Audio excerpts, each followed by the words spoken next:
You gotta say, I'm a human being. God damn it. My life has value.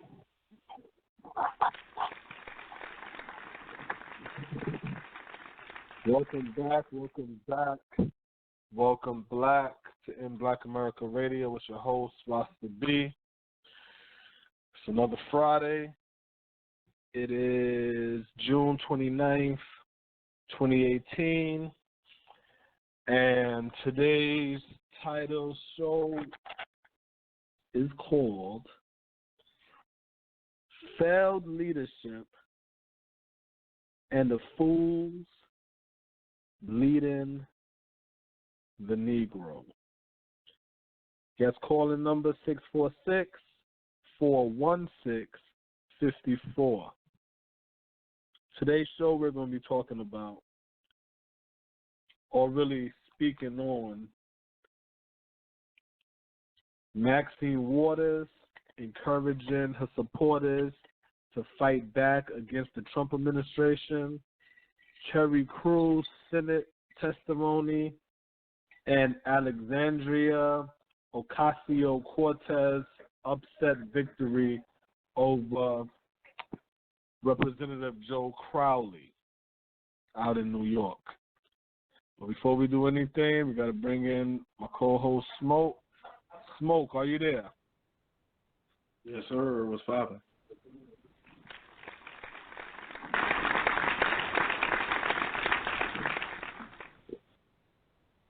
Yeah, what's good? What's good? Shit, big Friday, you know how it go. Everything good, though. Yeah, man. Ain't complaining too much. True. I see your favorite rapper dropped his album, man. You excited? Who that? Oh, Drizzy. Drizzy Drake. Man. You saying who that? Like I'm talking about J. Cole. That old J. Cole song. You know what I mean? I started trying to listen. I heard the first song. I heard like the first two songs. That's all I really got through. But the first two songs sound hard. You know what I'm saying? That first song is hard, the intro. And the next song is right. You know, I mean, it sounds like it go, but it's like 20-something songs, 25 songs or something to that effect. Yeah, I mean, shit, out of 27 songs, you're going to like a couple, you know what I'm saying? But overall, right. Man, that shit sounds boring. It sounds like I was putting on Facebook, instead of him, I put on Facebook, I said instead of Drake calling the album Scorpion, he should have called it Splaining. Because that's all the hell the nigga was doing throughout the shit, was explaining some shit. Every time I turn around, he's explaining some shit. You gotta explain the kid. You gotta explain fucking all of this, man. You're not trying to hear that shit. You're not trying to hear that, man. Yeah, I'll probably check it out this weekend. Yeah, you know they're gonna give him the Eminem treatment. You know what I'm saying? So everybody gonna hype up the album and all that shit, but then after a while, everybody gonna remember. You were like, damn, whatever happened to that Drake shit?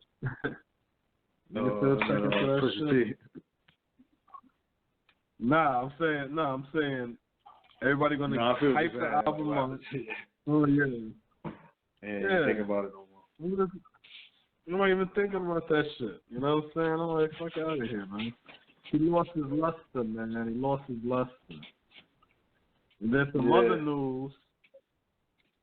You know what I'm saying? Not to stick on that entertainment shit. What about your girl, Maxine Waters? Well, you know what? Question, Smoke. Yeah, you want to talk about, you want to get on some Maxine, or do you want to get on some Terry Crews? Pause. Which one? Either one. Before I go, start with your boy Terry Crews, man. Yeah, let's do Terry Crews, man. That way, that'll get him out the way, and then we can get back into this failed leadership. Yeah.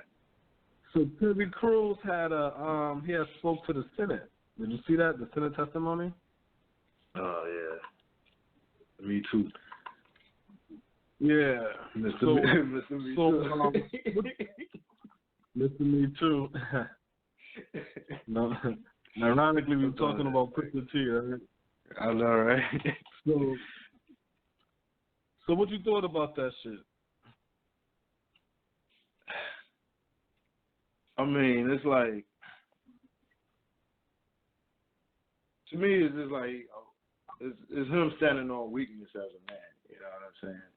Because the story of him, the story that has him there even talking to the extended committee was the fact that he, you know, was supposedly or was sexually assaulted by, you know, some Hollywood bigwig, in which, like, he explains away, you know, why he didn't do anything, you know, when the guy assaulted him. So he, like, you know, I don't want to make it like, yeah, he sounded like a female, you know what I'm saying? But it's like, you know, as a man, you separate yourself from that. And I noticed, like, in the stories that, you know, like, in different interviews or whatever, he pretty much came down to, you know, his reaction had to be in line with, you know, what he was trying to accomplish in Hollywood. So it's like, I have access or the possibility of getting this money or getting these roles. Let me not react the way I would normally react if someone was to sexually assault me in another arena. You know what I'm saying? So it's like, pretty much, to me, it's like him standing on that. You know what I mean? And, you know, making himself, or, you know, talking about his victimhood in that case or whatever.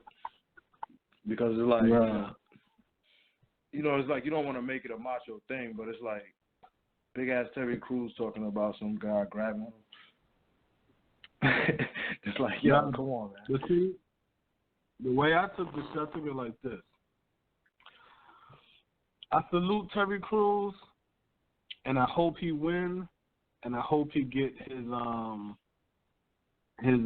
bill, because he have like a sexual assault bill he want to get passed through Congress, where people that sexually assaulted, they could go to the police. The Bill of Rights. I mean, go to the hospital, right? Get their the rape kits or whatever, and the evidence stays until statute of limitation is in, which gives the victim time to really process what happens and you know what happened to them. You know what I'm saying? And it doesn't have them basically on the clock, which benefits the assaulted than the accuser.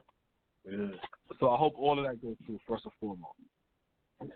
Now, definitely. Second, I would say about Terry Crews, the same thing I've been saying about Terry Crews. I'm not going to say because he's big and strong and nothing like that,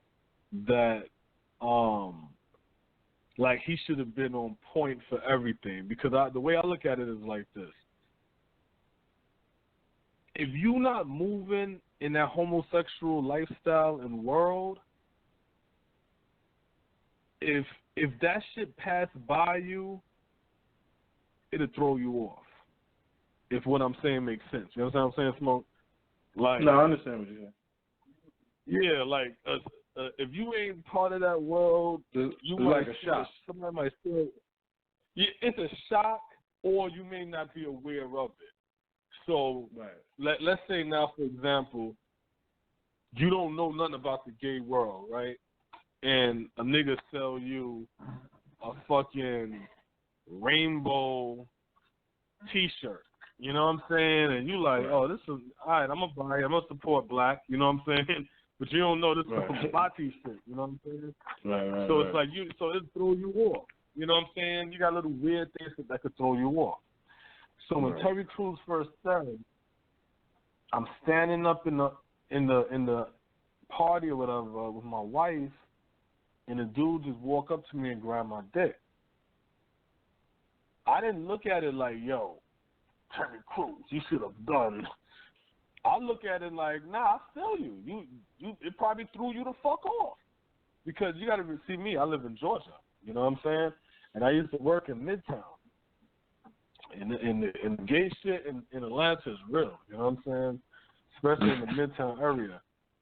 So there's times where I was young at the time, like in my early 20s, like 20, 21, you know what I'm saying? So this is like 2000, you know what I'm saying? I didn't know about that gay shit, you know what I'm saying? So a lot of shit used to throw me off because I'm like, damn, what the, you know what I'm saying? Like I didn't even know about a gay library. You know what I'm saying? I never even heard of a gay library before. and I was working downtown Midtown, and I asked the security guard, I'm like, yo, is there a library in the area? And she was like, yeah, there's one down the block. So I'm walking, like in hindsight, there's a big-ass fucking rainbow flag flying, you know what I'm saying, in hindsight. But again, I didn't know what the fuck that meant, you know what I'm saying? So I walk inside, and I'm seeing some dolls, like little G.I. Joe dolls with like fireman and shit, and niggas ain't got no shirt on, and I'm like, what the fuck? And then I look around, and there's dudes in there, and I'm like, what in the fuck? You know what I'm saying? So I could understand if some off-field shit happened and you thrown off. Then he continued the story on another program where he said the nigga was flicking his tongue at him before he went over. So I'm like, flicking his tongue? That's flirting. See, now that's different. You know what I'm saying? So now I'm going to put myself in the same position. If I'm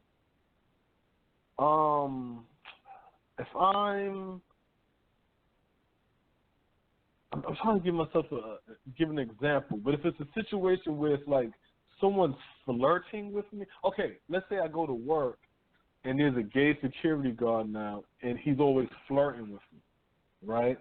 Then I turn around and ask him, is there a bookstore? The same person I know be flirting with me, and I'm asking this gay person now, is there a bookstore?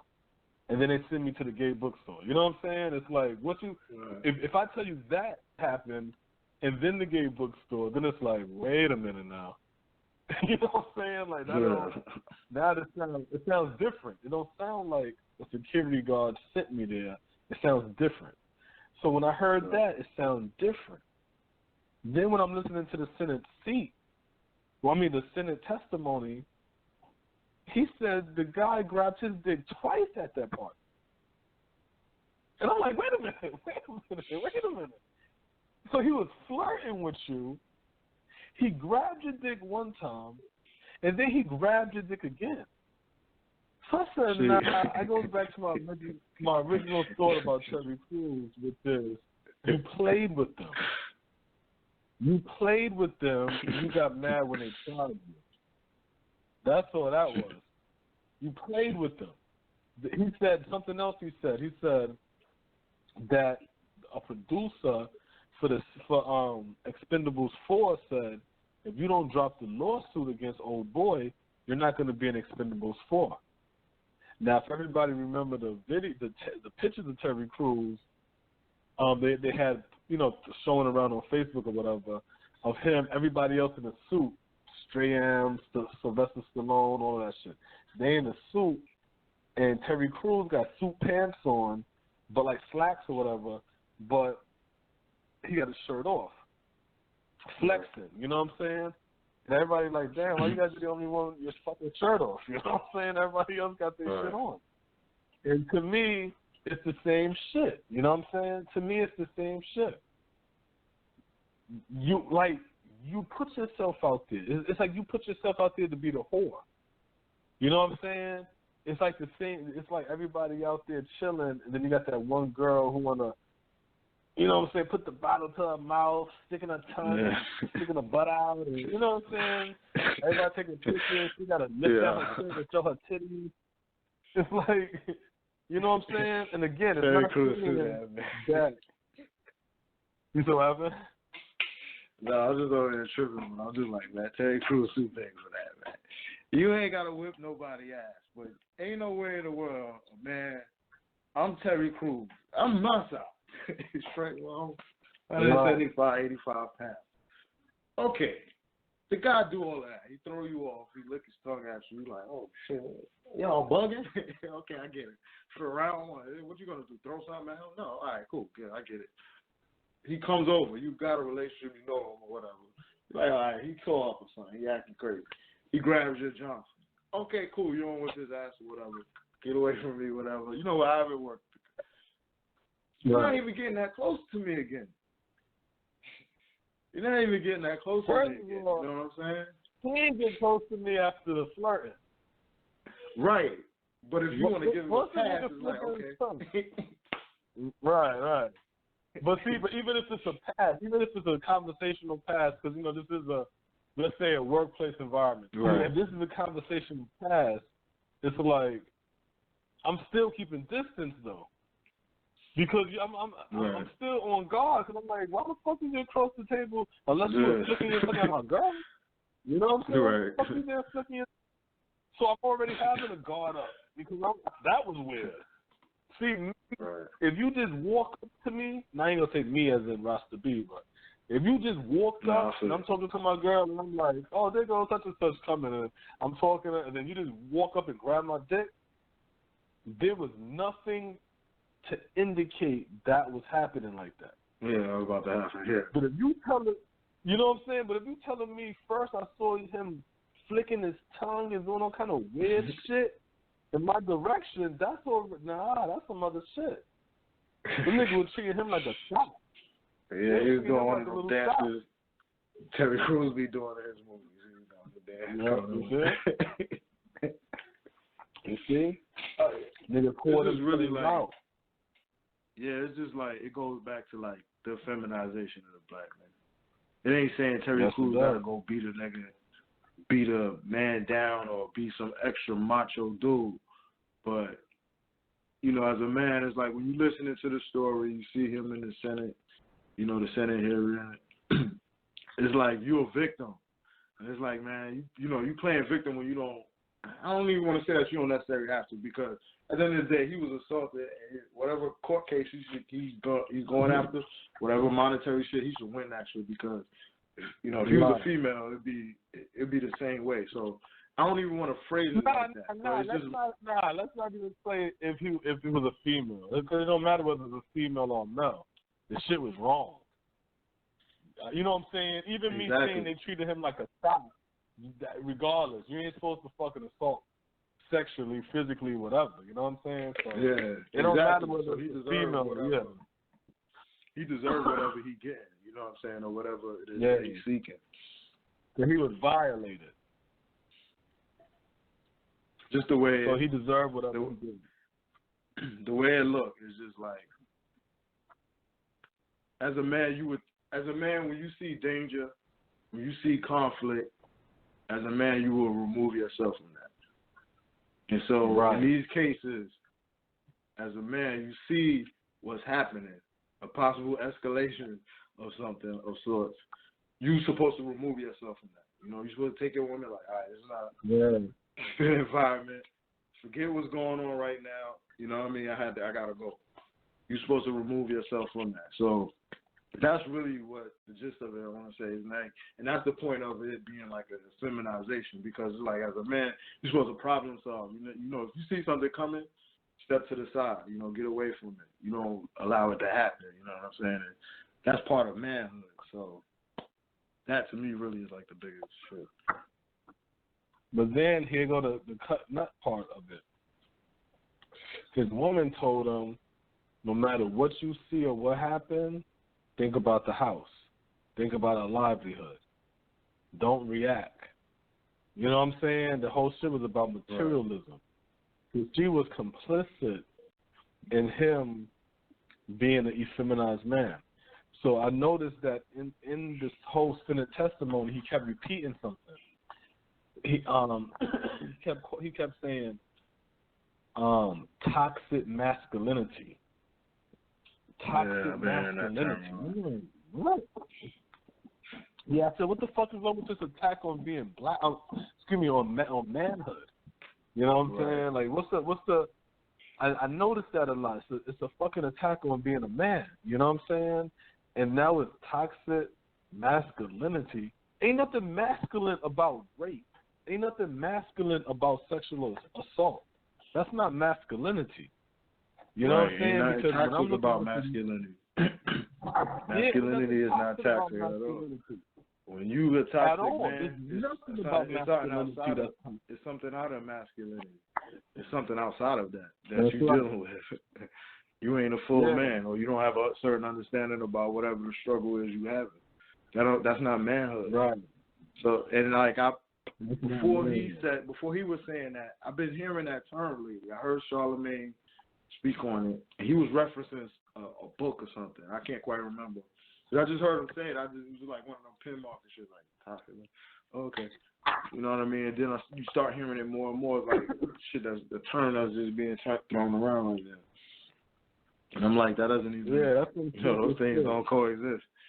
It can't be a masculine, true masculine, and then say, you toxic. It's like, nah, don't make sense. Right, because whatever your issues is, that's just called weakness. And as a man, you're supposed to be trying to tighten that shit up. You know what I'm saying? If you over here beating your woman ass and all kind of shit like that, that's not macho. That's not masculine. That's not being a man. So it's like to sit over there now and be like, oh, he's so macho and masculine, that's why he whoops my ass. No, that have nothing to do with masculinity. Oh, he's such a male. I don't know. I don't even know these terms because it's new to me. All this weirdo shit. Yeah, it's like you make some shit up. Yeah, I can't even give an example because it's made up bullshit. Now it's toxic masculinity. When I'm watching the teachers who's sleeping with these boys in school, is that toxic masculinity? Or do we call that toxic femininity? No, that sounds stupid as fuck because there's nothing toxic about being feminine and there's nothing toxic about being masculine. But see, that's how this shit works. That's how this shit works. And then black people so fucking stupid, we sit here and we know our science and our studies is based upon the divine feminine. You know what I'm saying? And masculinity and shit like that. You know what I'm saying? And the man being a man and the woman being a woman and shit like that. And us coming together in our bond, and that's our structure. And we're going to follow ideology that openly say we're trying to destroy that structure. And we'll follow that stupid shit. All because we want to follow these ideologies. And we think that these are, like, I don't even know, like, different philosophies or higher science or some shit like that. And they're not. They're just some sick motherfucker who trying to destroy something. And they have their own agenda and their own game plan. Now you got grown-ass black men on television crying because another grown-ass white man became president. You got grown-ass black men at the Senate floor, having a testimony in front of the Senate, not about policy, not about bill, well, about a bill, but not about policies and stuff to help the black community. You now is talking to people about being a victim of sexual assault, and you not having the power to protect yourself as a man, as a black man, as that. And again, ain't nobody saying the brother deserve it. Ain't nobody really even condemning the actions and the routes that he's taken. Everything he's doing, he's supposed to do. And the purpose and the reason behind that will be fulfilled in the future. But I'm not timesing that by 1 million. I'm not timesing that by 1 billion black men and we all lining up talking about being victims and shit like that. Fuck out of here. And I'm not co-signing that weak-ass toxic masculinity shit. Fuck out of here. If anything, black men need to be men. We need an overdrive of fucking masculinity. Because, see, we get emotional ass, you know what I'm saying, black men as masculine. And that's not masculine. That's just emotional ass nigga. You know what I'm saying? So it's like, that's what we need to figure that shit out. Because something else Terry Crews said when Dianne Feinstein, the senator, asked him, more like in disbelief, and she like, yo, basically in a nutshell, a big, strong black man like you, how the hell you can protect yourself? And then that's when he gave that deep sigh. He said to her, as a black man in America, we only really had one shot for success. And when he said that, I said, wow, what the fuck does success mean to you? Because success sounds like being around white people. But then I also say, Smoke, that's the importance of having an economy. Right. And I will always say that's the number one issue within the black community is we don't have an economy. And if you cannot sustain yourself, if you can't house yourself, feed yourself, and clothe yourself, and you have to be dependent on another race of people, you will always be subjected to that other race of people. You will always. It don't matter if these people are uber racist, hanging you from a tree, or nice to you, giving you minimum wage. You will always be at the bottom of them. You know what I'm saying? It doesn't matter. They could segregate you, or they could have you fucking their children. It doesn't matter. As long as you need them to eat, to be fed and clothed, you will always be at the bottom of that food chain. We need an economy.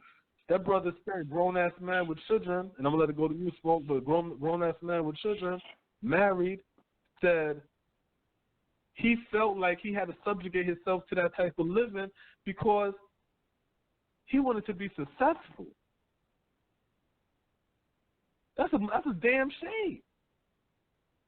That's a damn shame that you tell me that, yo, I'm ready to whore myself out for materialism and sell out masculinity by pushing this weak-ass agenda called toxic masculinity. Go ahead, Smoke. Yeah, so, I mean, he didn't remove himself from the situation because of the possibility of him attaining white dollars at the end of the day. Mm-hmm. You know what I'm saying? Getting money, you know what I'm saying? It ain't too much different than the street. You subject yourself to going to jail, getting killed or something, so you can get some materialism. It ain't too much different than the streets and shit. And so it goes back to our old, you know what I mean? Like, kind of that, you know, what really turned into, like, kind of like the purpose of the damn show is just talking about a black economy. Without that, all of the problems and issues that we talk about on this show stem from, you know, that issue. And so, you know, it ain't no different than the streets. You subject yourself to bullshit to fucking get some bread, to have an opportunity. Materialism. For materialism, not bread. For materialism. You got these little niggas out here now committing crimes, going on Instagram Live and shit, telling every play of the crime, writing it down on Twitter, and all police got to do is watch the video, read the tweets, and they arrest you. But they happy because they getting likes and the thumbs ups and, you know what I'm saying? And it's like, that's real. Oh, clout. And prison reform got on Twitter in jail, so. Hey, that prison reform got and they can keep tweeting and shit like, yo, I'm good, son. As long as I don't go to that hole, I'm good. You know what I'm saying? We can have videos, all that shit, man. So here the next one right here. This is the next topic right here, Smoke. So we went through the Cherry Crew, so let's get into this failed leadership that's fooling us black people, man. I guess calling number 646-716-4654. This is In Black America Radio. So let's get on Maxine Waters real quick. Let's get on Maxine Waters. Yeah. Maxine Waters. We got her now. She encouraged her supporters to harass Trump supporters. Now I'm not for that. Right? Because I don't understand what's the point of busting your of yelling and arguing with motherfuckers and you know you don't got no real guns to bust back. Why jump bad and you know you ain't ready for that smoke? You know what I'm saying? But before we continue, got a caller. So let me get this call in real quick. 314-381. What's your name and where you calling from? It's Pianki calling from the Midwest. How y'all doing? What's going on, Pianki? I want to listen to what you say about Maxine Waters. And, you know, to be fair, at one point in her lifespan in politics, she was pretty good. But all of a sudden, man, she has been around too long. But go ahead with your story. All right, cool. Oh, okay. So, yeah, well, all I'm going to basically say was, yeah, she's telling her supporters to harass the Trump, like, you know, the people of the administration. And my whole thing is, what's the sense of initiating the fight when you know good and damn well you don't got the ammo to fight that fight back? I don't understand the strategy. I don't understand the resist strategy. I don't understand the ignore the Trump administration strategy. I don't understand the harass them when they outside strategy. I don't see how any of that benefit black people. And then most recently, she was supposed to have a speech, an event in Texas, I want to say. Texas, yeah. And she ended up having to cancel it because there was serious death threats she getting. And it's like, okay, right. So what did you think? You thought she was going to tell people to do one thing and the other side wasn't going to do nothing? So we know what that is. So I don't understand that part of the game. So that's all I was going to say with that, pretty much, brother. I mean, Smoke, you got commentary? And I was going to say, man, I mean, if this is the strategy that, you know, she's trying to employ, again, like you said, I don't see the end game with that. Then it's time for her to go. It's time for her to be primary. You know what I mean? It's like, if this is, we feel like, yeah, because it's like, of all the things that that we have, that's failing us in the black community, or just in general, you know what I'm saying, what is wrong with the country. You're telling people to really just start unrest somewhere. So you don't go publicly confront, which we know confrontations lead to fights, fights lead to this and that and so forth, arrest.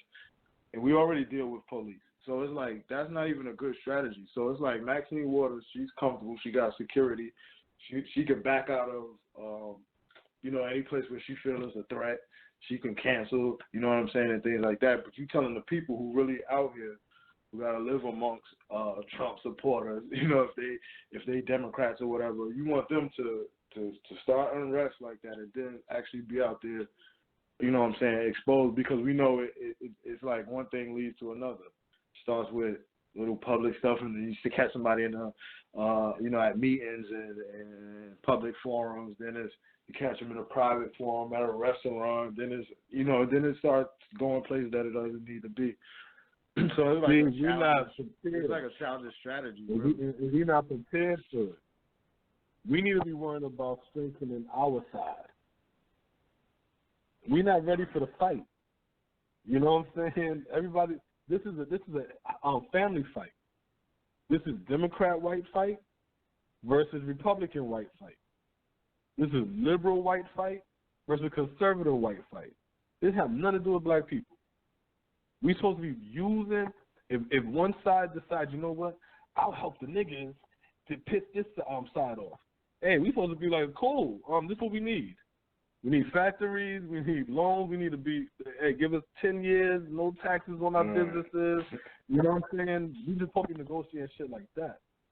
We're not supposed to be trying to pick a side, because that's a family fight. And when they make up, they're going to turn and look at us and be like, now, which one of y'all hit my brother? Which one of y'all hit my cousin? And we ain't prepared for that. You know what I'm saying? Yeah, I definitely feel you on that, man. Yeah, I see that.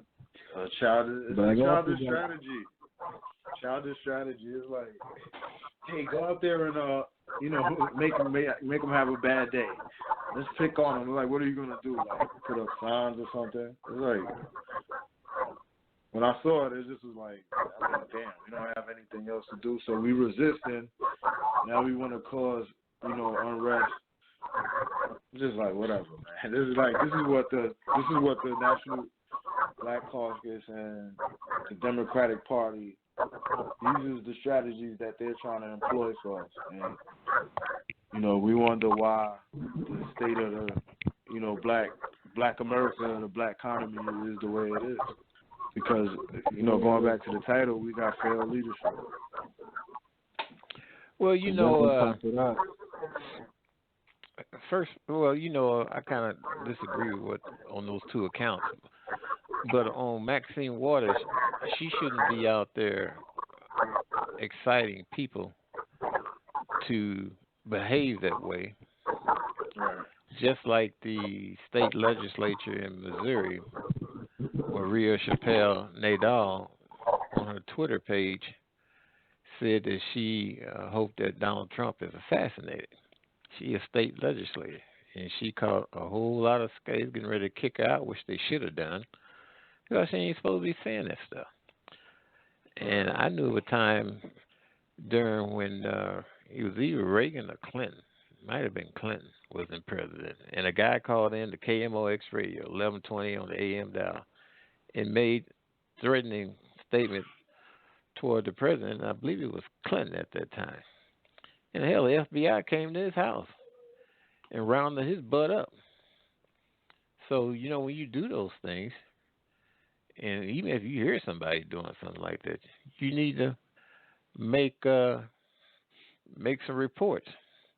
But no, Trump has been good for African American groups, those that want to take advantage of the things that he put in place. And I give you a good example: blacks in the South that has land and that have timber on their land, especially in Georgia where they have that tall Georgia pine. They can harvest that lumber and start growing that lumber and make money off of it. Now that they have imposed tariffs on timber coming out of Canada, which posed a barrier because it was so cheap that if you had a tree in your backyard, you couldn't cut it down and sell it for a price that was anywhere near what they was shipping timber from Canada. So those tariffs increased the price of the Canadian lumber. Now Americans Americans now can get in the business, and you need to take advantage of those things. And these are things we have to take advantage of, but I think a lot of times we don't, because it's like what, been over 20 years of teaching people to be workers and consumers, really. So you have no idea of the gold that you have literally in your backyard, because you never was taught, well, what do I do with this? Who do I call? How do I profit off of it? You know what I'm saying? Well, that's something they don't teach you. You're right. That's up to Maxine Waters, and your leader's supposed to put those. Let me tell you something else. Drones. We know what drones are, right? Yep. If you get your FAA license, I think it's 107, where you're licensed and you know the rules and regulations, it's basically ground school for a pilot. You can now turn that into a commercial entity where you can get upwards of $50 an hour minimum, or if you do involved in doing a commercial, you can get $8,000 or more for doing a commercial, just with the right drone. And that business is wide open because there's a wide need for drone pilots, whether in agriculture, utilities use them because now you don't have to send a human being up on one of them damn tall towers. You got a drone with a camera can do the same thing that the human is doing. So why come we not teaching our young people? You can get a flight simulator. You know what a flight simulator is? It's what you can hook up to your computer, and it's just like the real things on an airplane, a small plane. Flight simulator and some computers. Now you can start training your young people how in the basics of flight. You can set up 10 stations in the basement of a church, 10 kids at one time. You can find some retired black pilots, and they would be more than happy to come in and work with it. And even guess what? I don't know where y'all are, but if you're around a Boeing or a General Dynamic, they would probably donate some simulators to your education, because guess what? They need skilled people also. So, man, it's a lot of things we can be doing. Yeah, it's a lot, but a lot of it, it doesn't. We're not offered it because of the failed leadership. because I feel like. Well, you're right. Yeah. But you know what? You got to be the leader yourself. Now, y'all know when I call in, I always have something controversial to say because I don't like. I see the things for what they are. If your leaders ain't no damn good, get rid of their ass. And we didn't get them the right way. In many cases, we didn't get them the right way anyway. Because you're supposed to choose your leaders, fund them, give them their marching orders, and expect them to do what you tell them to. If they don't, you get rid of them. That's right. Primary them. We have leadership that's in their 70s, and it's like there's no connect. I don't understand why. I don't even understand where is the drive to change this. But nah, you're right. If the leadership ain't doing it, you got to be your own leader. And that's why this portion here of just the Blog Talk Radio, this is just to get the ideas out. So this is definitely not, what we do behind the scenes. We try to do more stuff to create, because I personally believe that we need an industry-based economy where we're creating something. Our cups, plates, tables, spoons, you know what I'm saying? We should have a black version of Family Dollars, and where we can sell each other our, these products that we use on an everyday basis. You know what I'm saying? I feel like anything that's made, there should be a black version of it. You know what I'm saying? Just like if something's American, then you got the Chinese version, there should be a black version also. You know what I'm saying? And economy also, that we need to strengthen our economy. That's how we'll be able to have leadership in place, because it's being funded from the economy.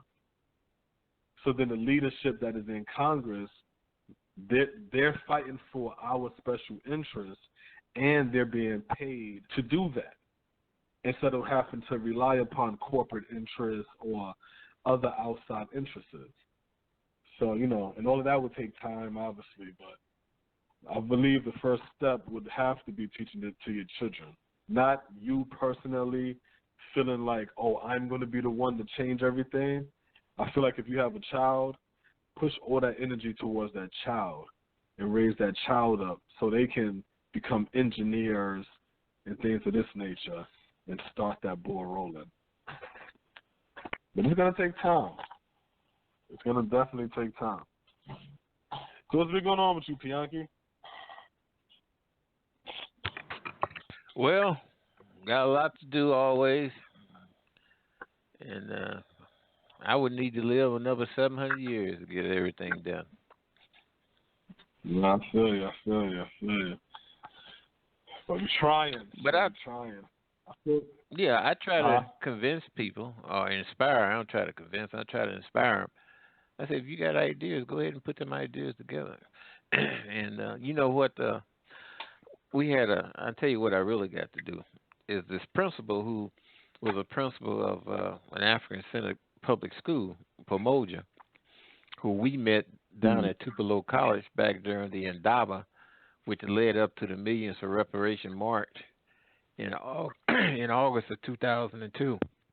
So I understand that the district has moved him over to Sumner High School, which, by the way, is where Maxine Waters graduated from. So I want to have a talk with him and tell him that let's look at putting some pertinent things in these elementary schools, like these flight simulators for young kids, so they can start gaining an interest, having hands-on experience with something that's going to be in high demand, not something like growing tomatoes and damn cabbage in a damn field and stuff like that. Ain't no people going to be growing their own home garden when you can go to, here's another thing. One reason why people ain't going to start doing that themselves, because the stores are convenient. You can go back to the store to next morning and get a gallon of milk that's fresh. If you made your own, you're going to have to store it, and after the first day, it ain't gonna be fresh. So you letting somebody else do that stuff. What about that? Yeah, but so if you can expose them to things and give them some hands-on with something that's gonna be in high demand, like that help lead them in that direction. I think you would be able to capture their attention a lot more and hold it in a certain area. Right. You know what I'm saying? You're keeping them with the same standard of you got to go to school, you got to follow this course, do good or fail. If not, principal office. It's like, no, give them something that's really going to stimulate them so they can understand the importance of this when they get older. Because a lot of them play video games already. So put them in front of a simulator. That's not too off from a video game.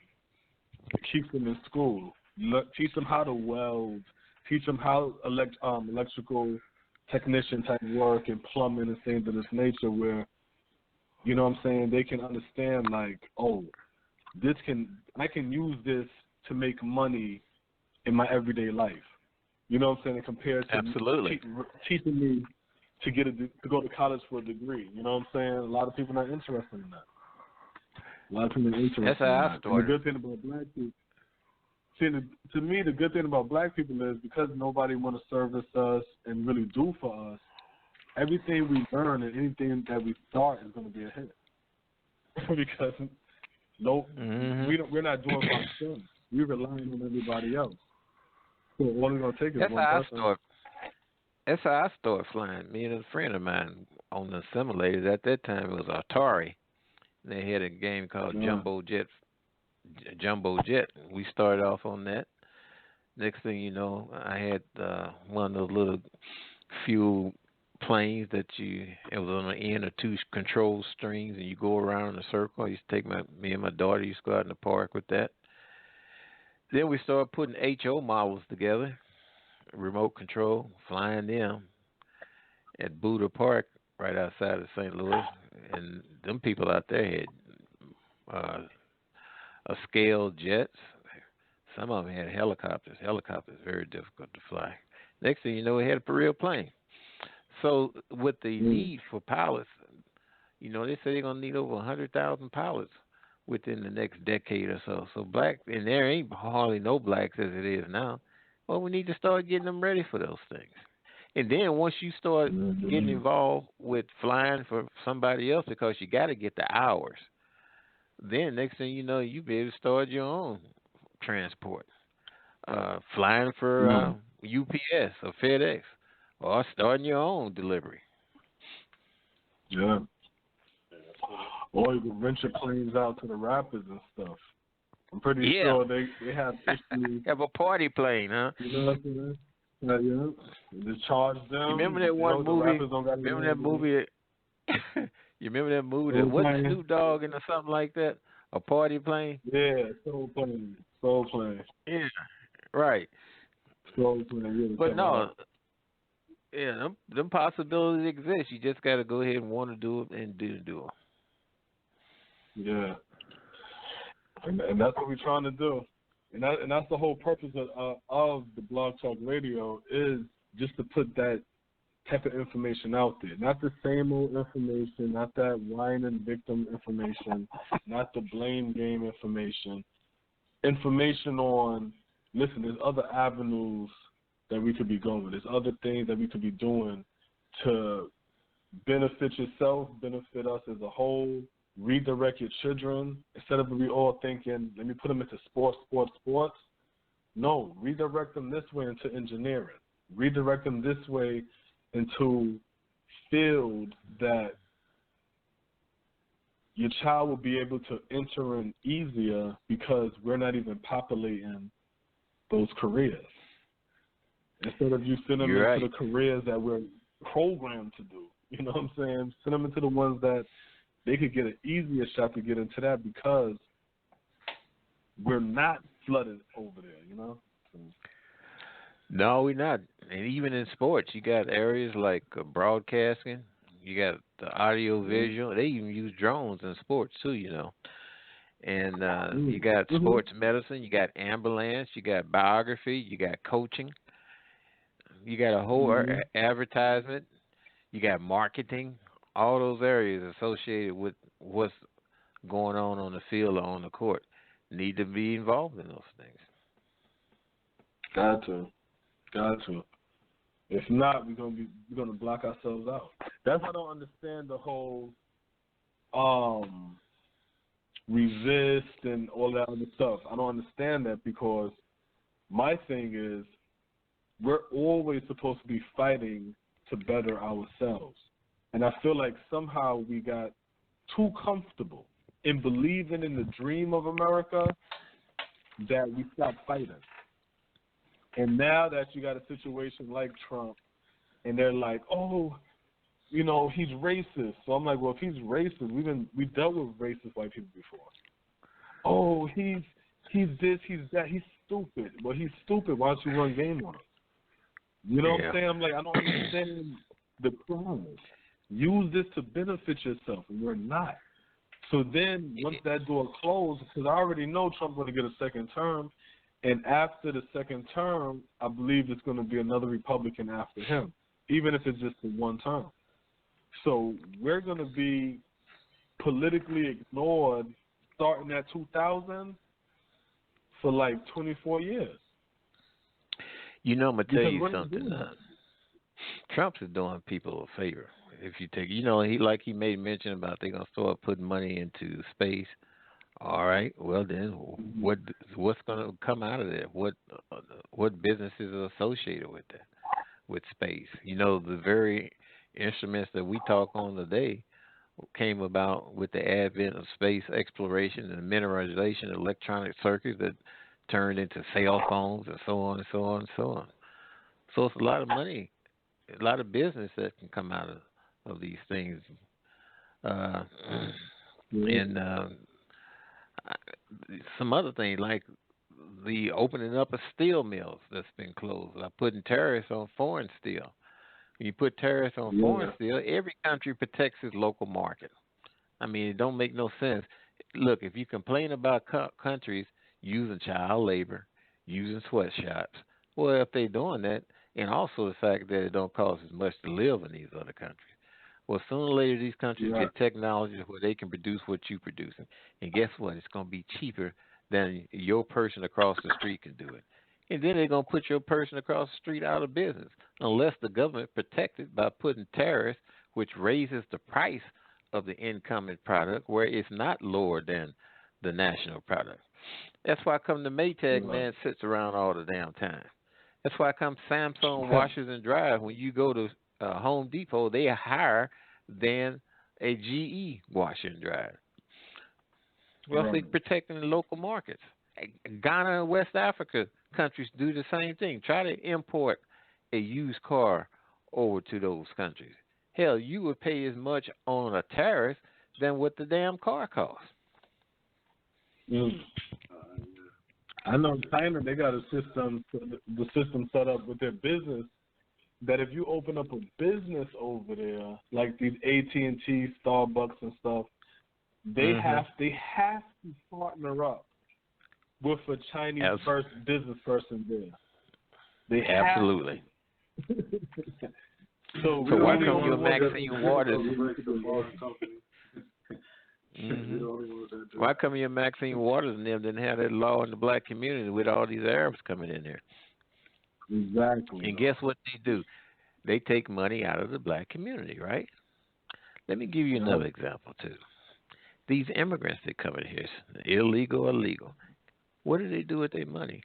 They send it back home, don't they? Ain't that the same thing, taking money out?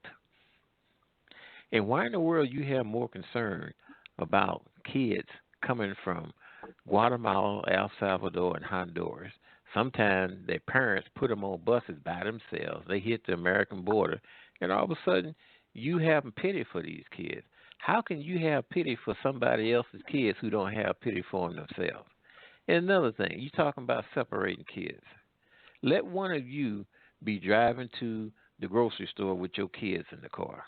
If the police pull you over and you got a warrant, guess what? You going to jail, and they're going to put your kids in custody.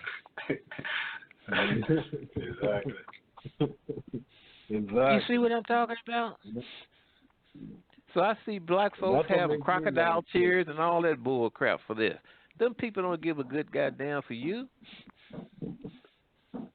I'm just and the hoping first thing that they these do, same black people have the tears for Haiti when the Haitians get deported back to Haiti. You're right about that.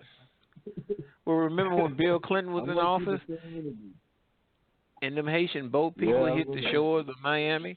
And you remember the scenes from the news helicopters, how the police were chasing them, running them up and down the street to capture them? Yeah. Well, you got a policy in every country in the world called wet foot, dry foot. If you got 1 foot wet, 1 foot dry, they're supposed to let you on the land where you can seek some type of sanctuary. 20 feet in from the water line is international waters, too, on dry land. Black folks didn't say a word. Black leaders didn't say a word.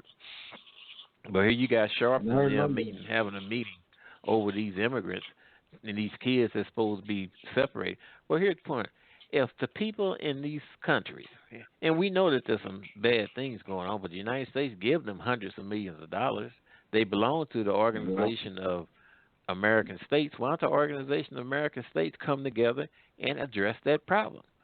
You got an idiot down there in Nicaragua by the name of Daniel Ortega. He's forming these gulags, these gangs that go after his opposition and causing shoot-ups and every damn thing. So why don't the Organization of American States get together and form a military and go and break that stuff up? What you want, the United States Marines to do it? You know, if America go in there, it's going to be some cost to pay. Mhm. Yeah. So that's how that will go, Pianti. But before we run out on time on this show, man, we're gonna play some more of these little clips. Play some music, man. I'm getting ready to go get me a bite to eat. All right, brother. So we're gonna play this stuff out, man. That was Brother Pianti.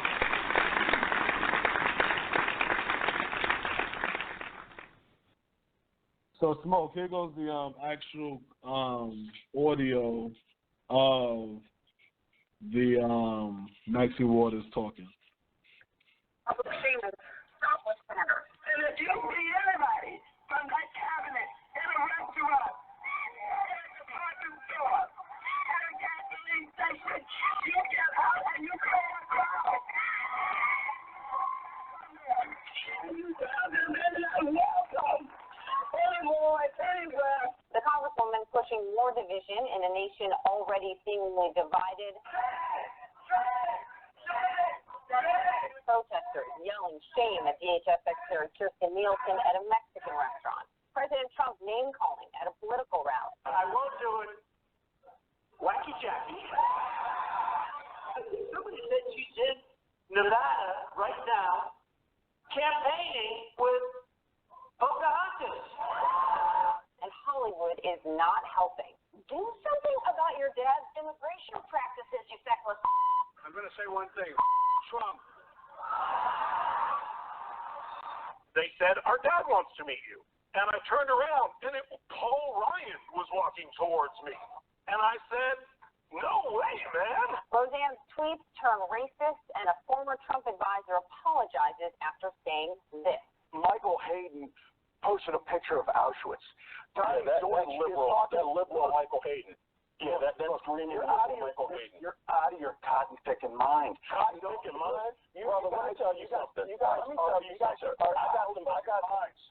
got some relatives who pick cotton, okay? And I'm not going to allow you to act like that on TV. I'm not a cotton-picking. You're out of your mind.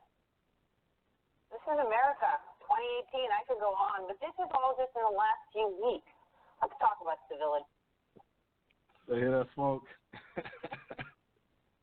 You want your cotton picking on? So that's showing you the divide going on in America, right? And instead of us capitalizing off the divide, we rather pick sides, right? So we clearly clearly got a side, right? So here go the other part of our story, because it was a two-part little thing I wanted to play.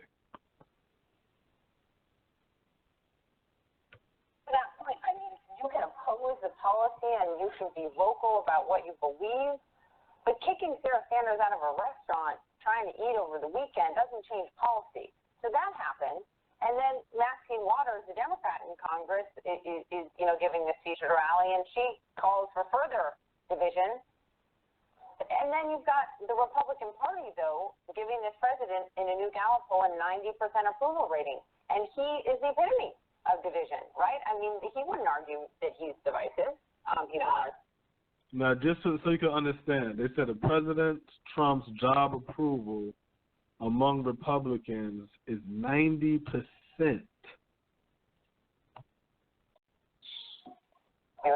So how do you explain all this?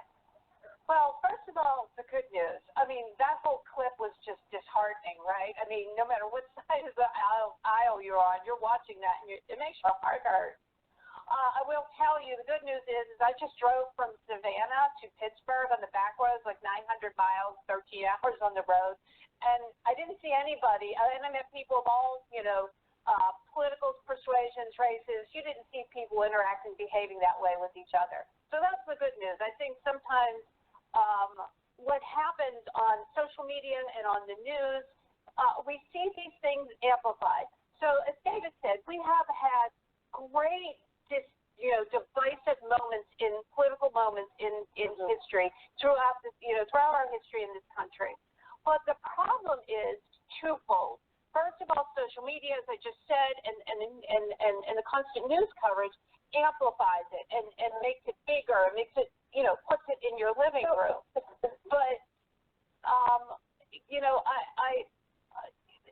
the problem, I think, for people that are going towards Trump's coalition is that the people that have the most power and culture are the people that live in the coasts. They're the ones that in pop culture, right? They're the ones that are more part of the media, more part of Hollywood. And those kinds of things that like De Niro said or Maxine Waters said pushes people who might not even really like Trump a lot, but pushes them away from the Democrats because they feel as though their culture is being disrespected. So to that point, here is. So you hear that, Smoke? Yeah. So she's saying that when y'all play these games,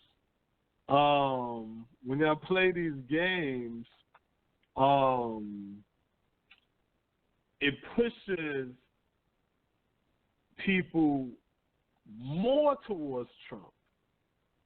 So when you watch it, so basically what I'm saying is when you're watching the game play out on TV, it's not productive, and you see certain attacks and certain words being said, but what you're watching is reality versus fantasy. And you're watching fantasy of people believing in what it means in the American dream and the morality and what America really stands for.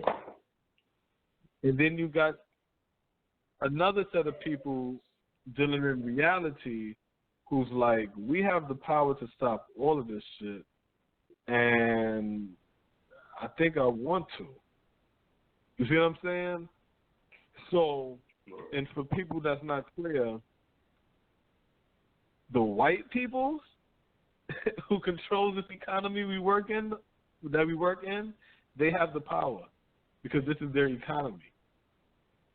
And everybody who have economies within this economy, y'all have your power to survive within this economy. And then you got black people who's fighting to work within the economy. So the people with the fantasy is the ones who think that just because you have money and that you can live amongst white people and you can sleep with their daughters or you can sleep with their sons, you then start to believe that you're on the same level as them. So then they, in return, feel threatened, like always, and then they start closing off borders, eliminating all the different minority groups they have to deal with. They're going to wait because these policies are 40 years in advance. And then as shit slows down and we get it right back to nice black and white again, then we could turn up and make sure black people is back in the place that we need them to be at. And when I say we, I don't mean we as in black people. This is white people speaking. Because, again, we don't got an economy. We're dependent upon them. They might be looking at an assessment. We need a whole nigga assessment right now. Let's get all these immigrants out. We want to make sure we're watching. Okay, everybody leave.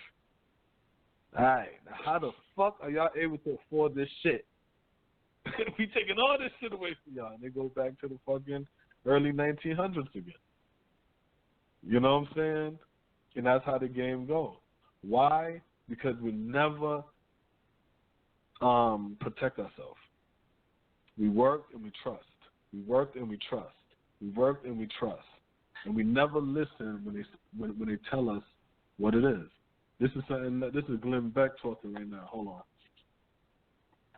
To understand what you're doing, you're driving people into the arms of Donald Trump. You're driving them into it. Yeah. David Gergen, what do you think? Yeah. Listen, I do think. Yeah. So that's Dave Beck talking about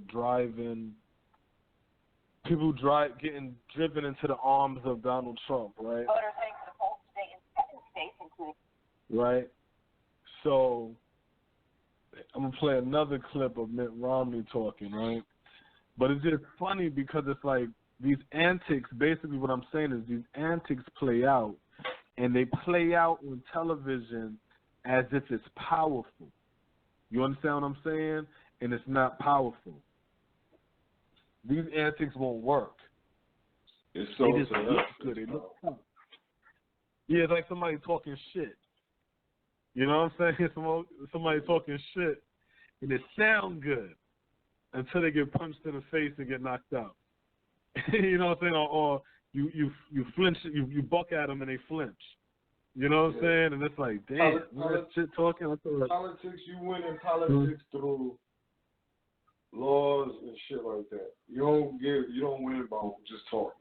But talking only a part of it. You know what I'm saying? And that's all we do. Right. Our side is only talking. They finding the talking points and they harping on that. It's a resist. All right, so now let's bother people when you see them in public. They at a restaurant. Like, what type of shit is that? That's the strategy. Yeah. That's what's on the agenda right now. Basically that's the black agenda right now. Resist and pester politicians when we see them in public. That's the fucking strategy. That's the strategy. Yeah. That's like, just the whole congressional Black Caucus strategy. Between two little kids. Oh, I ain't talking to you no more. And when you come on this side, I'm gonna keep poking you. Yeah. Little kid shit. Like, what the fuck? Are you serious? Like, that was really that's one of them, like, you talking to your homeboy. Like, you have to tell everybody. And you don't go on stage and say, like, come on. All right. But you can tell that we're being treated like we stupid because you would do that knowing I would still get reelected. You're going to do something stupid like that and still say I'm going to get reelected. So I'm going to tell you how politicians talk. This Mitt Romney, right? The title's called How Mitt Romney Plans to Take on Trump. And simply wrong. In early 2016, Romney was the Never Trump poster boy. Donald Trump is a phony, a fraud. His promises are as worthless as a degree from Trump University. 8 months later, a different tone as President-elect Trump considered him for Secretary of State. These discussions I've had with him have been enlightening and interesting. When you go to the Senate, which Mitt Romney is going to go? The one that called Donald Trump a fake and a phony, or the one who talked to him about being Secretary of State? I believe I've made it pretty clear that I'll stand with President Trump if the policies he's proposing are good for the state of Utah, for other states, for the nation. On the other hand, if he were to say something that is divisive and significant, something which were racist or anti-woman or anti-immigrant, then I feel a moral responsibility to speak out. So, Smoke, did you hear that? He said, if I went in there and heard, if it's a policy that Donald Trump has that's good for Utah or America, I'm for it. But on the other hand, if he says something he said. So when you hear that, it sounds like, oh yes, he's saying that that on some things he agree with, he'll agree with Trump, and things that he don't agree with, he'll fight Trump. No, he said he'll agree on policy, but if he says something, he'll speak out against it. I'm gonna play it one more time.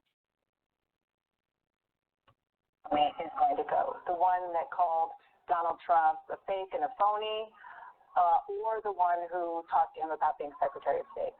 I believe I've made it pretty clear that I'll stand with President Trump if the policies he's proposing are good for the state of Utah, for other states, for the nation. On the other hand, if he were to say something that is divisive and significant, something which were racist or anti-woman or anti-immigrant, then I feel a moral responsibility to speak out. That's the only time he's going to speak out. If he say something mean. He protected his faith. He said if he says something divisive and I think he said substantial. So if it's something big and everybody talking about it, then he gonna separate himself. Right. Pretty much what he's saying. But then policy wise, we line up. So I'll separate myself when he start acting crazy. But outside of that, you already know. It's pretty much you already know. You already know what's up. And we'll hear this and we don't get it because see, this is what we don't get. What we don't get is the same shit Donald Trump said to black people is the same shit he said to white people. Listen, but this is really what he actually said. He did say, I can't do nothing about race relations. Only thing I could do is offer more opportunities through jobs. You know what I'm saying? Like, I can't make y'all like each other, but, you know what I'm saying? So it's like, was the same shit said to black people, the same shit said to white people. So when Trump is saying, yo, what y'all want? Set up the meeting for the CBC. Let's talk. Let's have this talk, this back and forth. Let's negotiate. These niggas didn't want to fight. They wanted to say, I don't agree with your presidency. That's all they wanted to do. They were supposed to be pushing agenda and legislation towards Trump. You see what I'm saying? All them times it was hard for Trump to get certain votes, and he needed votes and shit like that. That's when the CBC was supposed to go inside there and be like, yo, listen, Trump, if you want some more support for this bill, these are some points that we need added in the bill that's going to help our community, our district. You know what I'm saying? These are the things that we need, and we want this added into this damn bill. If you want these votes, that's what we're supposed to be doing.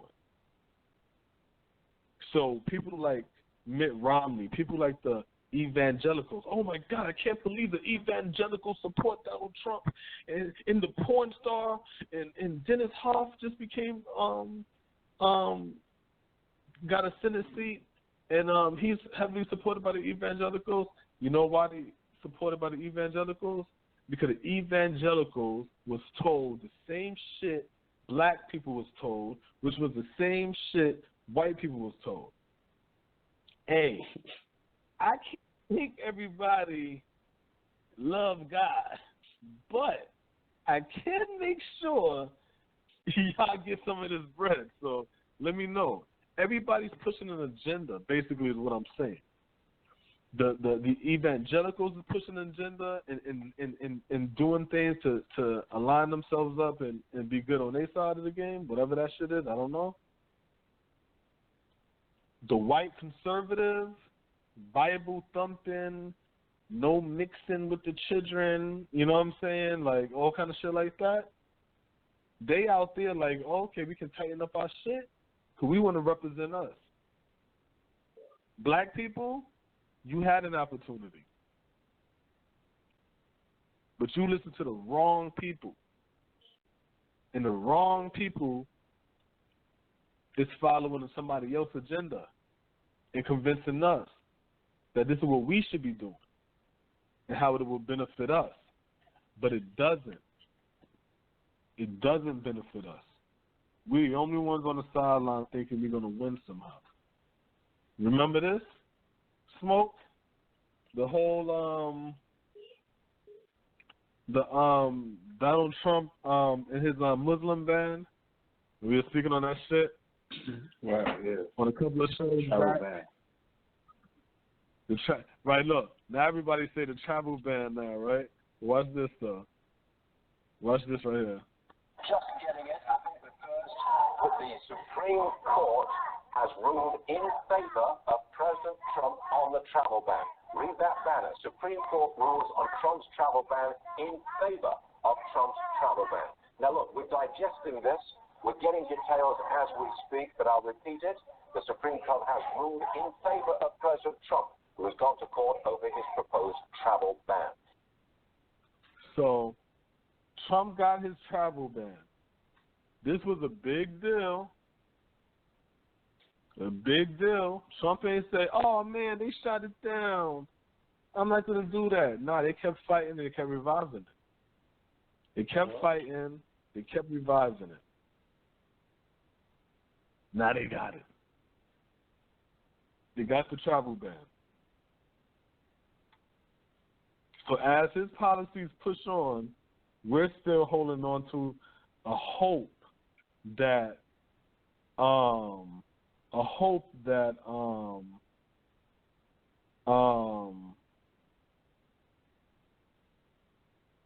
Trump isn't going to make it to that second term and a Democrat going to win or some shit. You know what I'm saying? And it's like none of that's I don't even think we give a damn about none of that.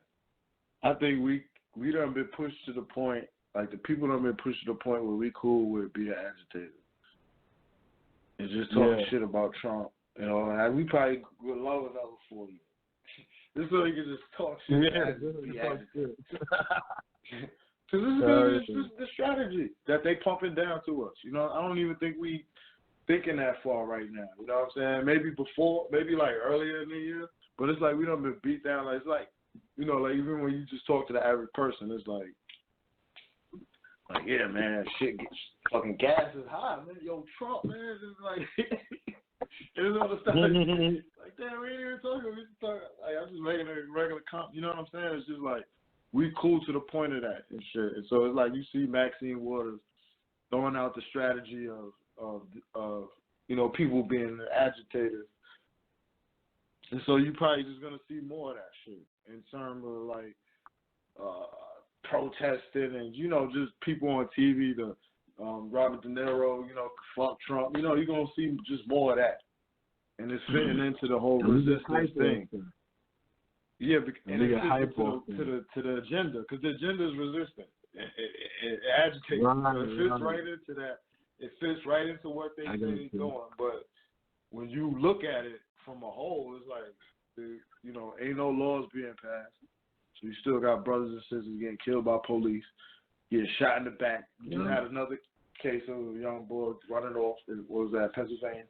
We talked about it last week. Got shot in the back by police. You know, still no laws.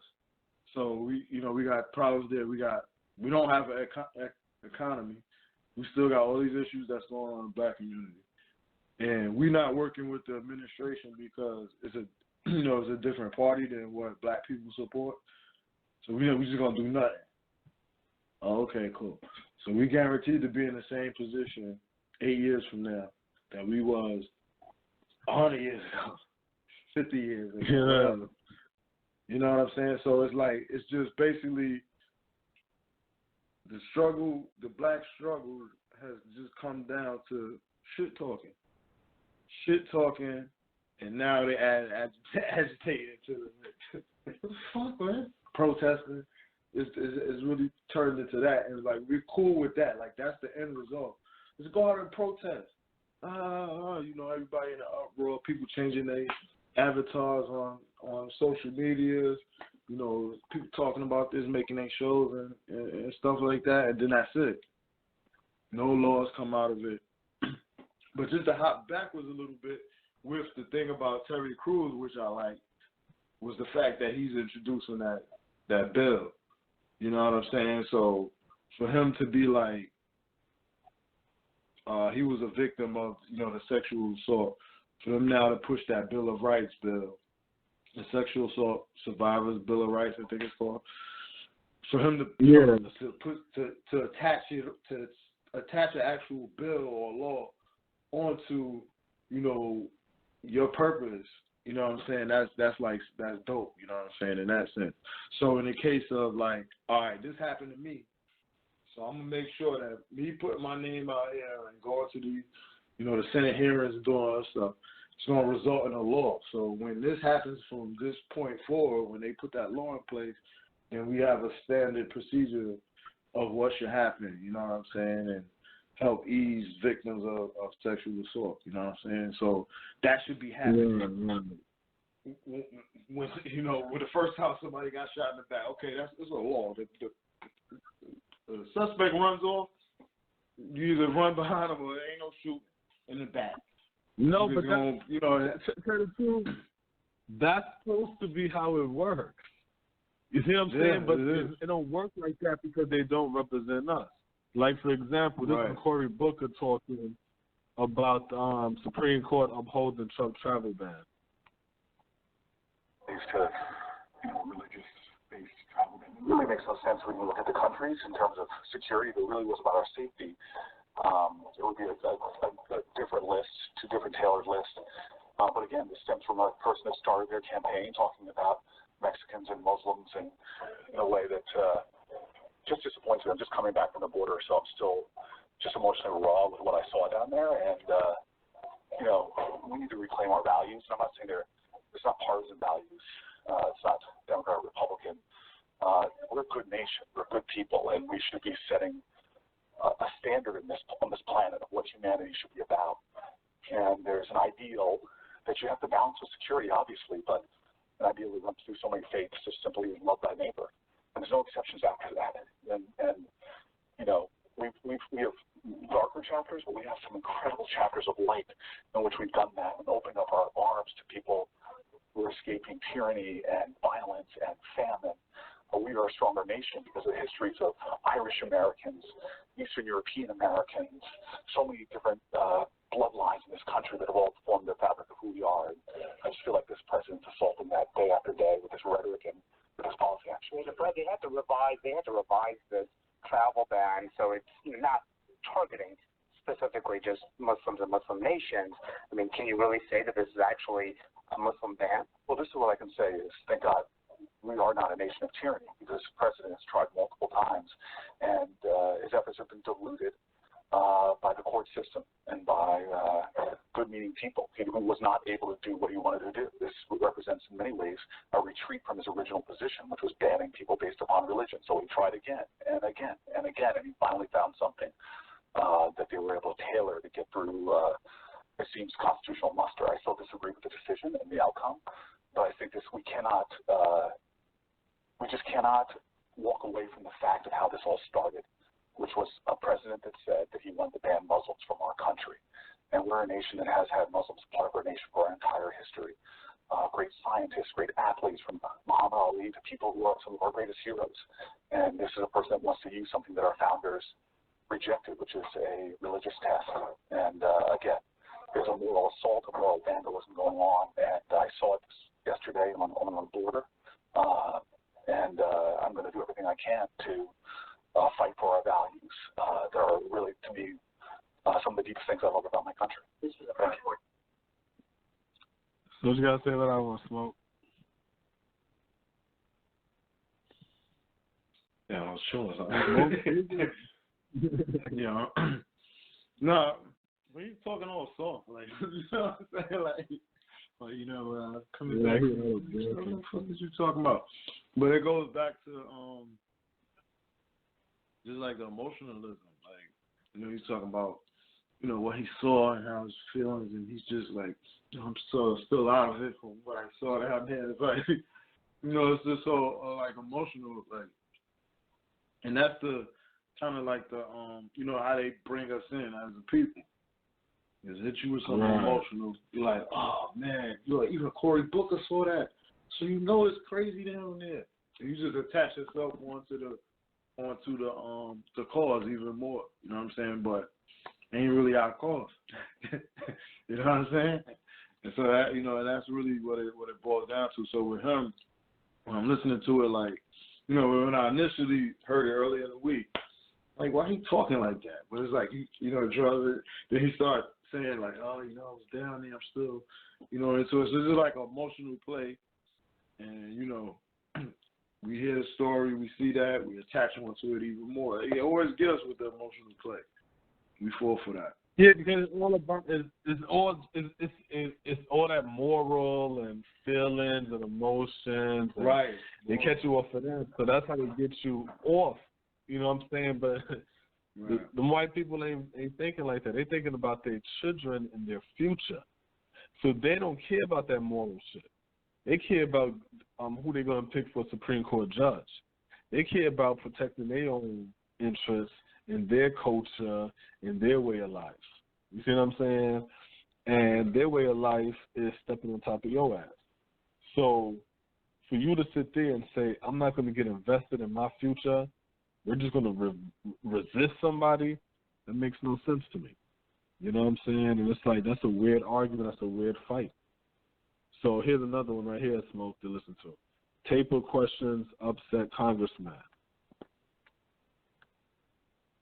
Oh, shit, hold on. This one will too.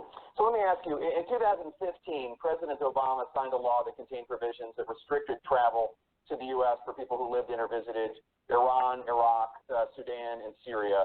In 2016, the Obama administration added extra restrictions for travelers from Libya, Somalia, and Yemen. Now clearly, this Trump travel ban is much more severe, but it does beg the question, it does prompt the question, aren't there legitimate national security questions about travelers from these countries? You know, let me tell you, I really regard that as a Trump talking point, because the truth is that the President Obama never said we're going to ban people based on the religion. It was always rooted in factors that had to do with legitimate national security interests. This one did not start that way. It was not the origin of it, and it's not the purpose of it.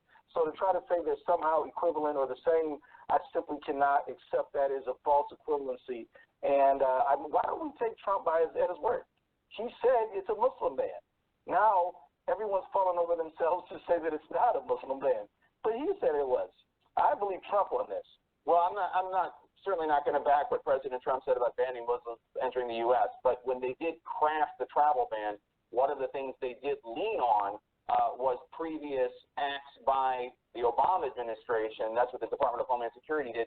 I'm not saying they're the same thing, and obviously their origins are very different, but there is a tremendous amount of overlap when it comes to the countries affected, the added restrictions on travel under the Obama administration and the ban on travel in the Trump administration.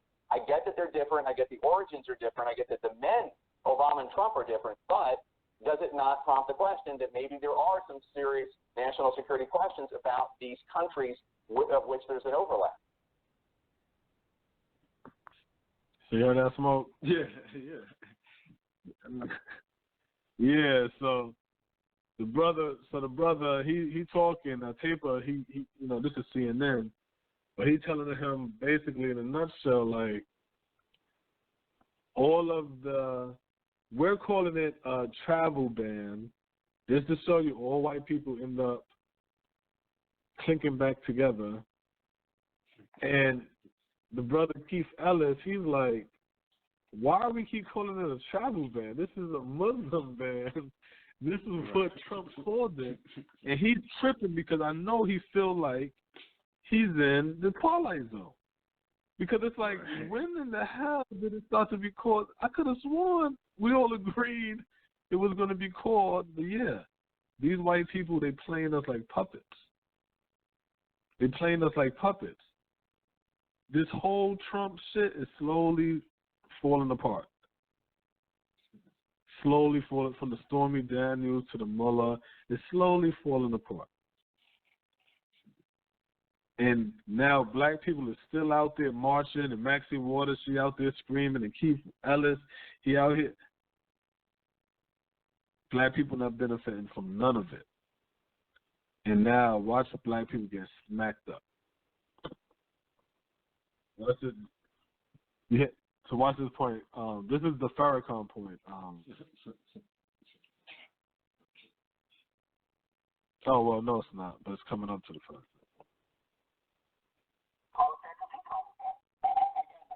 But again, when Obama adds restrictions on visitors, travelers from Iran, Iraq, Sudan, Syria, Libya, Somalia, and Yemen, just empirically, do you have a problem with that? Forget Trump for a second. Forget what he said for a second. Jake, well, I don't think we can forget Trump for a second because this is about his travel ban. But I will tell you this, that wherein there are legitimate national security problems that are demonstrable and measurable, that I think the president should use those factors to safeguard the American people. That is clear.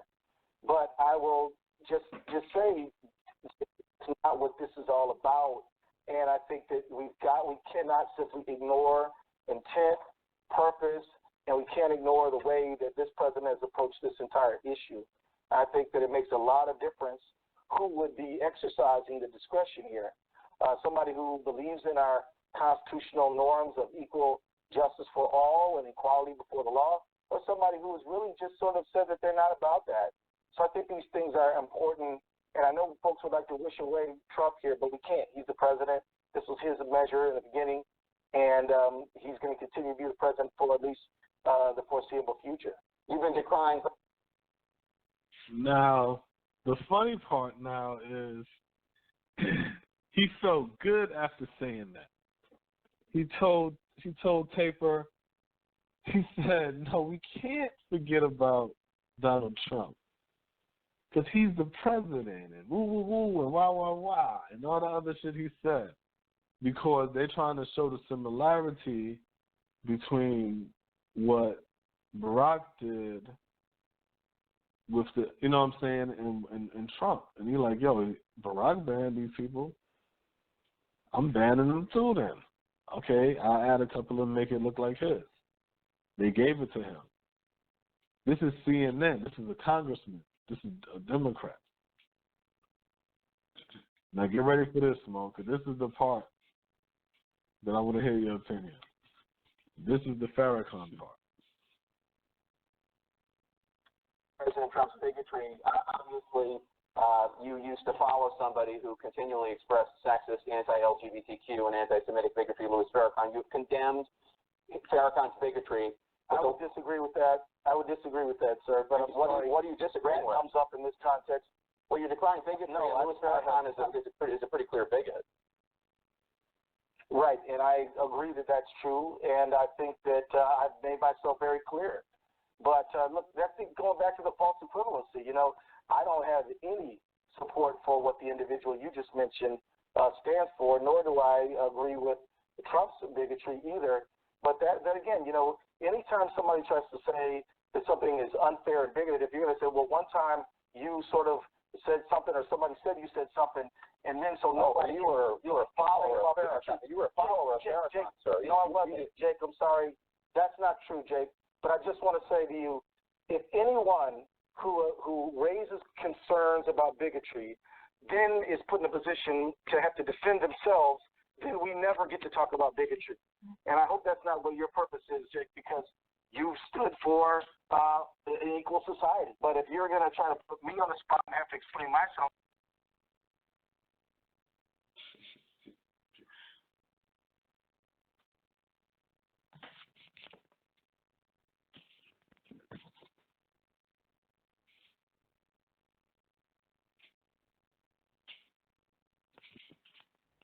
yeah, my damn phone dropped. I didn't even know the battery was dying. Yeah, so the whole point of that was just for the Keith Ellis with the Farrakhan part was because it's just funny how he just threw him that curveball with the Farrakhan. It was like, oh, ain't he a bigot and all, and it's like, damn, how Farrakhan get that shot? You know what I'm saying? How you get sniped out? He ain't got nothing to do with none of this shit. You know what I'm saying? But just to show you, even the white people that's part of the liberal side and all that kind of shit like that, they don't ride for us. They don't ride for us. You know what I'm saying? So then we sit around and shit like that, and then we gotta damn play their games and tap dance and carry their agenda and shit like that. Nancy Pelosi, she ain't ride for Maxine Waters. She said, I don't agree with what she doing. You know what I'm saying? A lot of times they'll show you how they'll turn their backs and shit like that. You know what I'm saying? So it's just funny because we're loyal to them like a dog. Then they had the Latino chick, Alexandria Ocasio-Cortez. Yeah.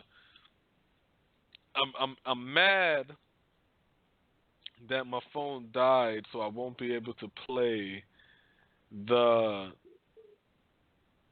Bernie Sanders clip. I might do that next week, where the host is asking Bernie Sanders, like, "Yo, she's a progressive, and you're a progressive. I mean, a socialist. My bad, a socialist, and you're a socialist. So when she says she wants to dismantle ICE, do you agree that you want to dismantle ICE too?" And he'll say some shit like, "Well, let me answer it like this." And it's like, and then he'll start talking about what the fuck you want to talk about. And then he says, "Well, basically, we shouldn't worry about dismantling ICE." Then he says, even though when he voted no against the assimilation of ICE, then turned around and said, but the only thing that we should focus on is changing the legislation, not on ICE. So guess what? He's not for her, Alexandria, on that viewpoint. Another one was, I believe, impeaching Trump. And he tap danced all around that shit too. He's not for impeaching Trump. And it was a third thing that she was for that he wasn't for also, that he tap danced around. Every time he talked, everything was, well, what's more important is talking about every time. And it's just funny because it's like, y'all looking at Bernie Sanders and y'all thought he was going to be the one that yada, yada, yada and bring y'all home, but they're all sellouts. They're all sellouts. She, Alexandria Ocasio-Cortez, she's new. She's fresh. She's green. She's going to go inside there and she's going to realize how it really goes. Ain't nothing gonna happen. Yeah, ain't nothing gonna happen. She gonna go inside there and she gonna realize how it really go. Watch when because you know what they're gonna do. This the game plan that's gonna knock her down. Straight racism, right? First of all, she's a fucking Latina, right? And she's not a white Latina. You could tell she is from the hood. You know what I'm saying? So all right. So, right, from the Bronx and all that shit, right? But what I'm saying is she's not polished, right? So now you talking about dismantling ICE. ICE? Oh, you mean ICE who's trying to keep our borders protected and keep these illegal immigrants out? Wait, and you sound just like a fucking illegal immigrant. So you trying to let your people flood my community? And you against Trump? And you talking all this socialistic bull? Get the fuck out of here. That's what's going to happen. Socialist. Yeah. And that's how He's probably a communist. Just like yeah. They're going to start saying a bunch of crazy They're going to all kind of shit. Because that's how they operate. Gonna tear that wall down and let her people come running across that wall. Next thing you know, they're gonna take Texas. Yeah, that's how they're gonna do that. This is better. Because you gotta understand, all you gotta do is create the story. That's what we fail to realize. You got to create the story. Every time black people do something, what's the story? We're criminals. You see what I'm saying? So anytime you hear us speak and we're talking about some shit, it's always something related around crime, prison. If we talk about unifying, they call it a gang. You know what I'm saying? That's how these are the jackets. So she's coming into this system, into this game,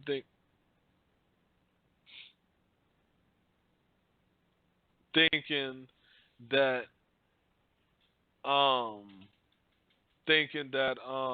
the ideologies and the people and the support in America and the morality that's being pushed, and this is what I believe.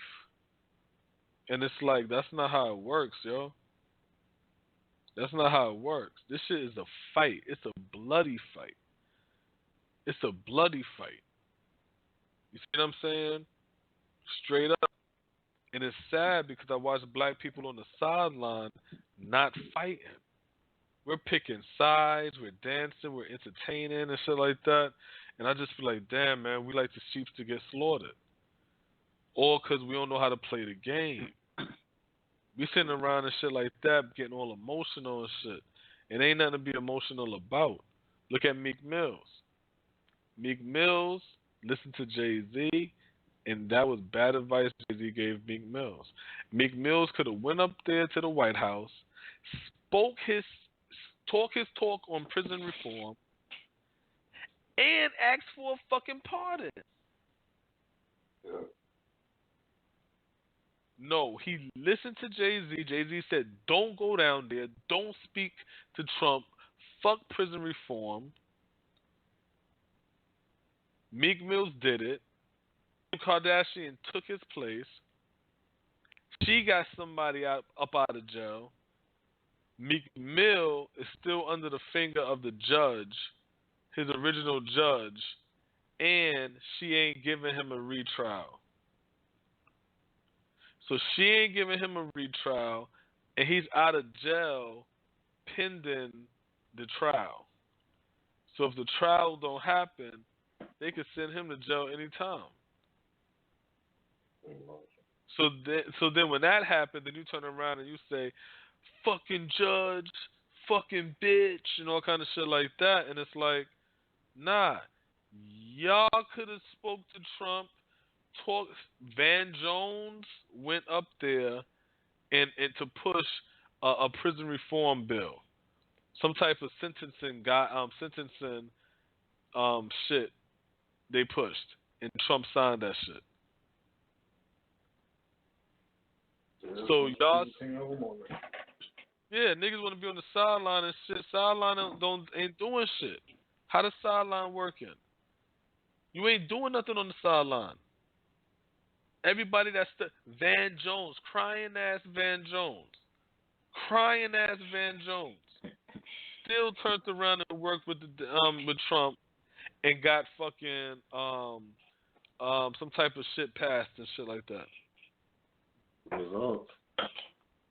But then you want to listen to people say that's plaguing the community. Like people say, like it would have been different if it was like, you know, some bubblegum shit. This is something that the community talk about. They friends and family in jail, the crazy sentences, the RICO laws from back in the day, the conspiracy and all of this shit.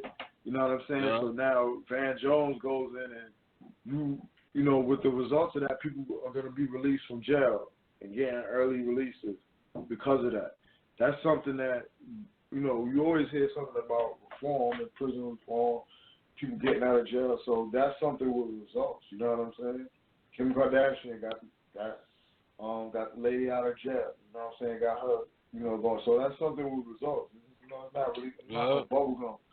So it's like to see that is like, well, you gotta at least shoot your shot. It don't have anything to do with ideology. It don't have anything to do with who's the president. It don't got nothing to do with that. The people are supposed to get shit from the government. And so if we saying that we are in a bad place and we need shit from the government, but we're not gonna act, then what's the fucking results gonna be? You know what I'm saying? But then we have to have another strategy. I ain't saying we can't we gotta go depend on them. All right, cool. We're not gonna do that. So what's the strategy? Resist. Exactly. That's the strategy. Oh, okay. We're gonna lose. We're gonna lose. It's over. You might as well sit on the bench. Yep. So none of that equates to success. None of that shit equates to success. The shit they talk. But guess what? I do equate to my re-election. Re-election. I'm gonna get re-elected. Because then I could say, that's right, I came and I fought for you, and we stood up to Trump, and we chased him from restaurant to this to that. And everybody's going to think that's action. And that ain't no goddamn action. All that ain't nothing. Because like I said, I don't see the same energy when the Democrats in power. And a Democrat is supposed to be your party, and these supposed to be your friends and your people. So when the Democrats in power, you're supposed to be pushing even harder for the black community, and you don't. Mm-hmm. You don't. Y'all go to the border for immigrant children, but y'all don't go to the borders of Chicago. Y'all don't go to the inner cities of Chicago for those children. I don't know. You don't fight for their economic wealth and their economic health. You don't do that. But then you turn around now, then you want to tell me about immigrant kids on the border. And I'm like, but what about the damn kids, the kids here in America, that's these black kids in your district, in your backyard, that's out here starving? Where are the bills and the policies that say, yo, if a cop shoots an unarmed suspect while running, or unarmed suspect, period, that cop have to undergo a drug test. Exactly. You know what I'm saying? Because guess what? Or at work, if you fall or injure yourself or some shit like that, you got to go undergo a drug test. And if you got any drugs in your system, you lose whatever that shit's called. What is it called? Workers' comp. You lose that shit.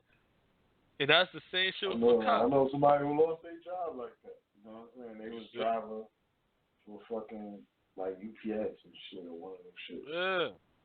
Somebody hit his truck. Somebody hit his truck. And the motherfucker was like, oh, we got the report. You need to go piss up in his cup. Nigga lost his job. You see? So, yeah.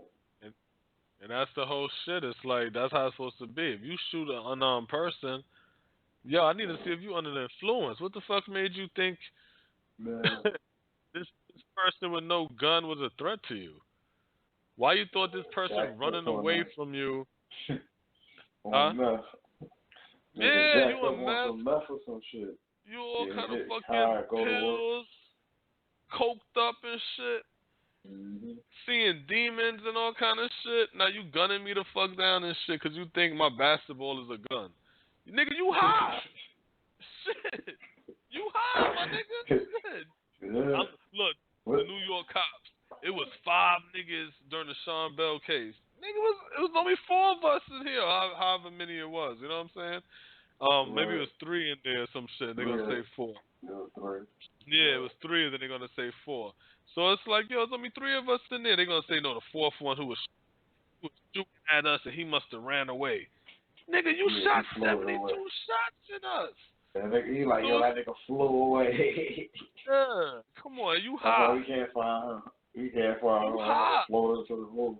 Yeah, you high. But it's like, if me and you can think about this, like, we 2 regular guys, right? We ain't on no Congress, no shit like that. You know what I mean? We ain't be doing no special research and no shit. Me and you could come up with that. What is our leadership doing? Again, like what bills are they putting on? They put an impeachment bill on, so don't say they can't do it. It's a hard process to do. Put a bill on the floor. They put an impeachment out. Easy. So what are we thinking about? Like we don't got nobody thinking about that. That's something to ponder, you know what I'm saying? Yeah. It's a damn shame, man, at the end of the day. That's how I look at this shit, man. But yo, another day, another dollar. That's how I see it. But this is In Black America Radio, and we are out. But check us out on the Twitter, In Black America 7, Facebook, In Black America, or just put in Bobby Black. Go to the YouTube page, In Black America Radio on YouTube, for our shows that's posted up or any other information. And until next week, man. Thanks for the support. Thanks